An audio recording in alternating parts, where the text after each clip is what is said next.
Բարև ձեզ։ Գագիկ Ծառուկյանի հյուրը հայկական ծագումով շվեյցարացի վավերագրող լուսանկարիչ Դեմիր Սյոմնեզն է։ Նա Հայաստանում է ցեղասպանագիտության շաբաթ միջոցառմանը մասնակցելու նպատակով։ Գրքարշավը սկսել է իր նոր աշխատանքով, որտեղ ներկայացված է Արցախի անկումն ու 2020-23 թվականների վավերագրությունը։ Հայկական արմատներով հայտնի գործիչը նոր ծրագրեր ունի եւ դրանք որոշել է կյանքի կոչել գաղափարակից ու հայրենանվեր մարդկանց աջակցությամբ։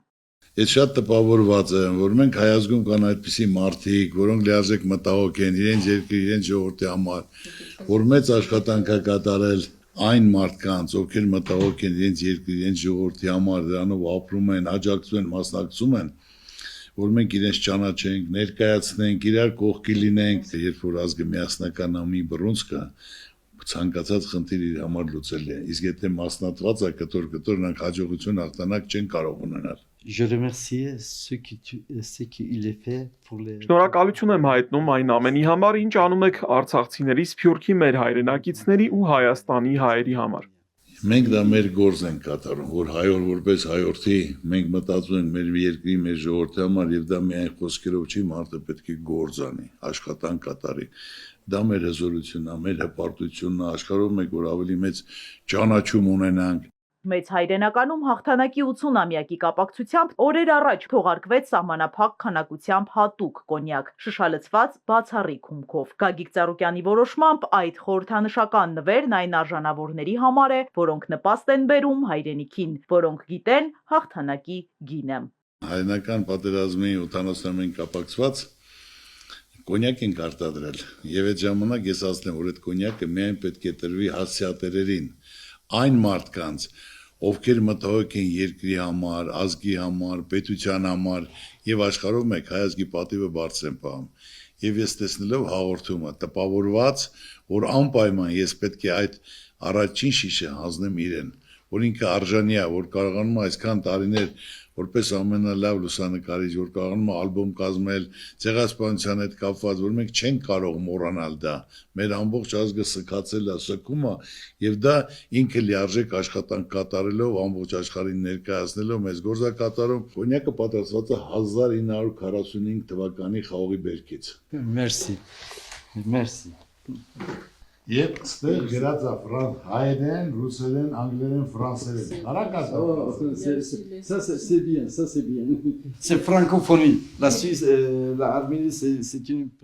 Շնորհակալ եմ, շատ շնորհակալ։ Հայաստանի շատ վայրերում եմ եղել, բայց ֆրանսերեն գրություններ քիչ եմ հանդիպել, շատ հաճելի է։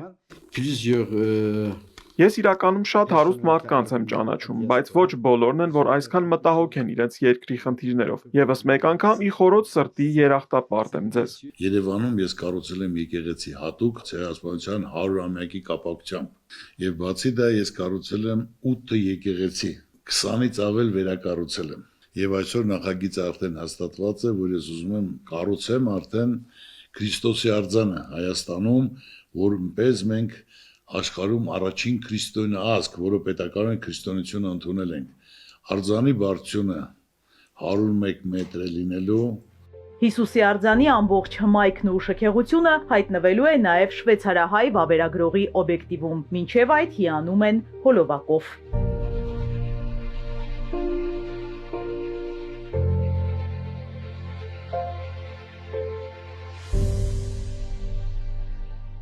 Հանդիպման ավարտին Գագիկ Ծառուկյանն առաջարկում է շրջել իր կառուցած եկեղեցիներում, մասնավորապես հիշատակում է այս օրերին առավել խորհրդանշական հայոց ցեղասպանության 100-ամյա տարելիցի կապակցությամբ կառուցվածը Նուբարաշենի Սրբոց նահատակած եկեղեցին, իսկ ծանոթությունը սկսվում է Աբովյանից։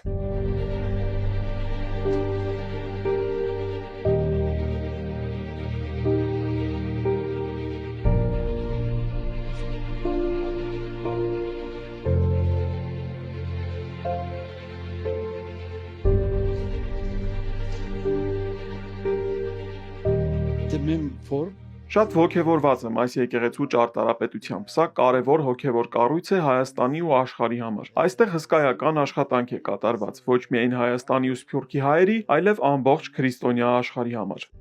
Շրջայցը շարունակվում է Նոր Հաչնի, Սուրբ Ամենափրկիչ եւ Նուբարաշենի Սրբոց նահատակած եկեղեցիներում։ Դեմիրը ֆոտոխցիկը ձեռքից վայր չի դնում։ Հերթական վավերագրությունն է ձևավորում, որը հոգեվոր արժեքներն ու ճարտարապետական կոթողները ներկայացնելու է նոր դեմիրական դիտակետից։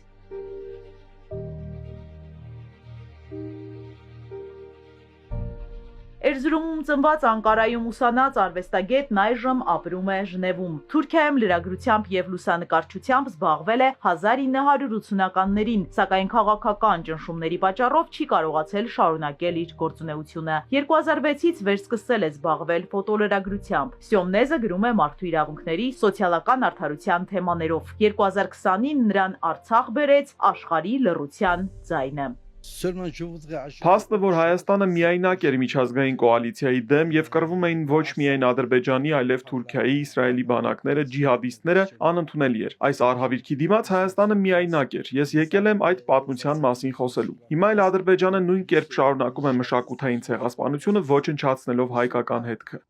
Նյումեգի հրատարակած Դեմիրի գրքում լուսանկարներն ուղեկցվում են գրավոր նոթերով։ Ընթերցողը հայտնվում է Մարտի դաշտում, Ստեփանակերտի փողոցներում ու մշուշոտ իրականության մեջ։ Դա փաստագրական արժեք է հարգանքի տուրք զոհվածներին եւ սթափության կոչ համայն մարդկությանը։